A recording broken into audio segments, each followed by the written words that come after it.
We meet once again for a new podcast. This time has come to reunite with Dominique. As I head to his restaurant, I'm not too surprised to find out that he's scamming his employees.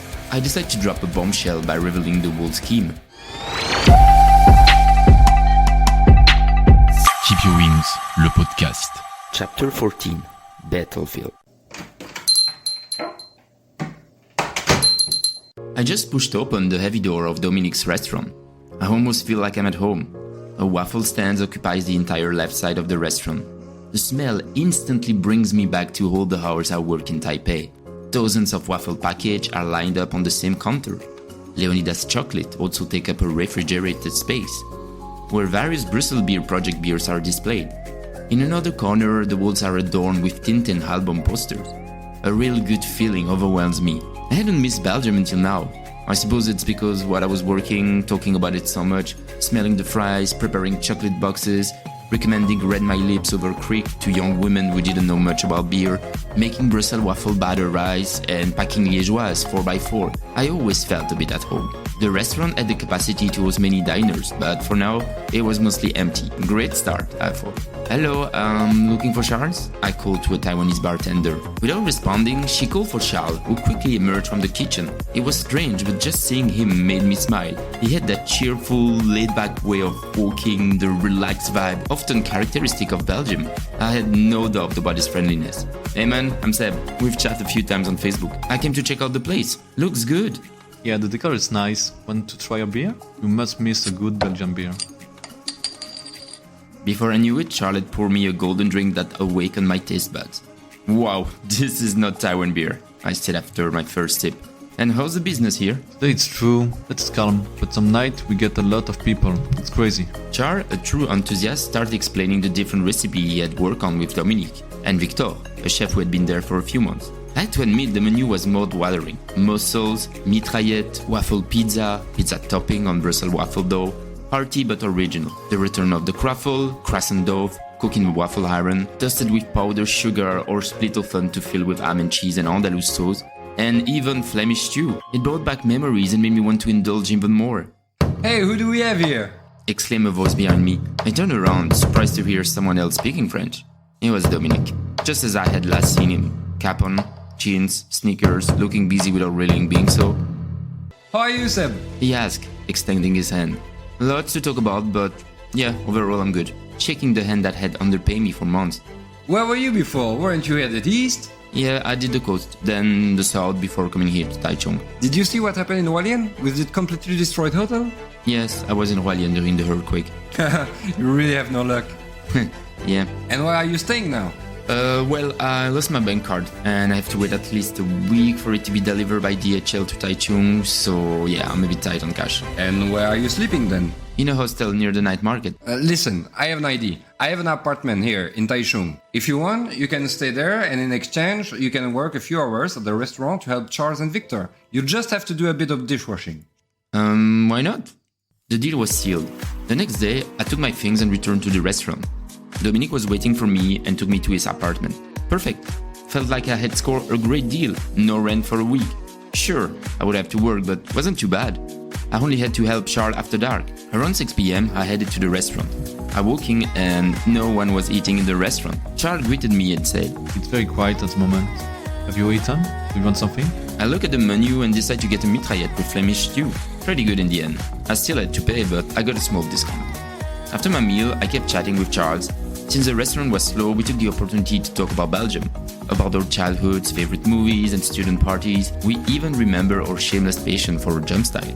We finished up the last bottle when the restaurant was almost deserted.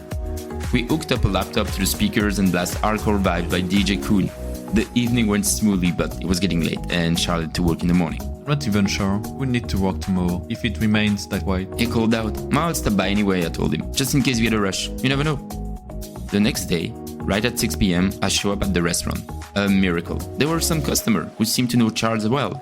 He was chatting with them in Mandarin, a language that he had mastered quite well since he had been taking lessons for a while. Watching how he interacted with the customer, I could see his talent for hospitality. Charles was a hard worker, no doubt about it. He had wandered for a few years, managed a Belgian restaurant in Laos, and clearly had all the skill to do the same in Taiwan. No question about it. Since he was busy, I decided to head into the kitchen and chat with Victor, the chef. Need any help? No, I'm good. He said with a smile. I'm just preparing a little something to eat for the team. We kept talking. The young father was calm but seemed more assertive in his speech. He told me Charles was too nice and that sometimes he had trouble standing up to Dominique. What do you mean? Problems with Dominique? I asked. Let me guess. Payment issue? Yeah, I'm fine, but he owes Charles months of salary. To Charles? Yeah, he tells him he doesn't have the money right now, that he's struggling, and that he'll pay him a bit later, once the restaurant does better. But the restaurant, It's a disaster. He interrupted me. It's not working at all. In the evenings, we even want to turn the restaurant into a bar, but no one shows up.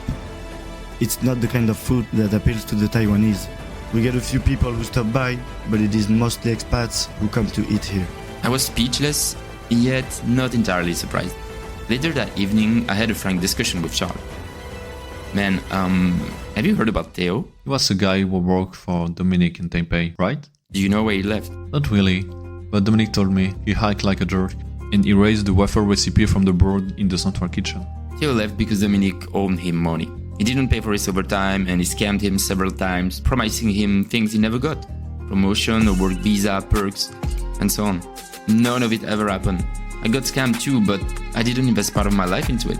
I feel like I have to tell you because Victor told me you're having money issue with Dominique too. And I think you need to be careful, man. I had just dropped a bombshell. Charles was stunned. I could see in his eyes. It wasn't just surprise, it was almost as if he was realizing something he had always tried to deny. Something he had refused to admit for many months. I think I figured out how Dominique works. He often targets people who are a bit lost. He promises them the world, gives them important responsibilities, and uses a bit of emotional manipulation to keep them around. But the problem is, while you're working yourself to the bone, he's doing nothing. You're killing yourself at work, but in the end, you don't get the recognition or the paycheck that comes with it. He almost let me run the whole restaurant alone at the opening, Charles continued. saying he was busy with European Food Festival. What? That's insane. He was always too busy with the restaurant prep to come in. Charles sighed and reflected. He began telling me with growing frustration about all the time Dominique had taken advantage of his kindness. Too nice, too naive. He muttered. I have plenty of stuff to bring him down. I need to talk to him and play my card openly with him. Soon after, I decided to reveal my identity as a journalist to Charles and gave him Theo's phone number so they could share their experience and coordinate to take strong action against Dominique. Every day, until I received my credit card, I stopped by the restaurant. I could see Charles' motivation fading as time went by. As for Dominique, he wasn't around much anymore, as he was just tied up in Taipei. On the day I left Taichung, I almost begged my new friend to quit his job, to stop being scammed. He never truly answered me with a yes or no. He just murmured and I know. revealing the complicated situation he was stuck in. I left Taichung with a heavy heart, heading toward the Taiwanese capital. My journey was almost over, but I still had one more job to do in a hostel. Once again, in exchange for lodging. It was an opportunity to save money and spend my last 2 weeks in peace. But that, of course, was without counting my legendary bad luck.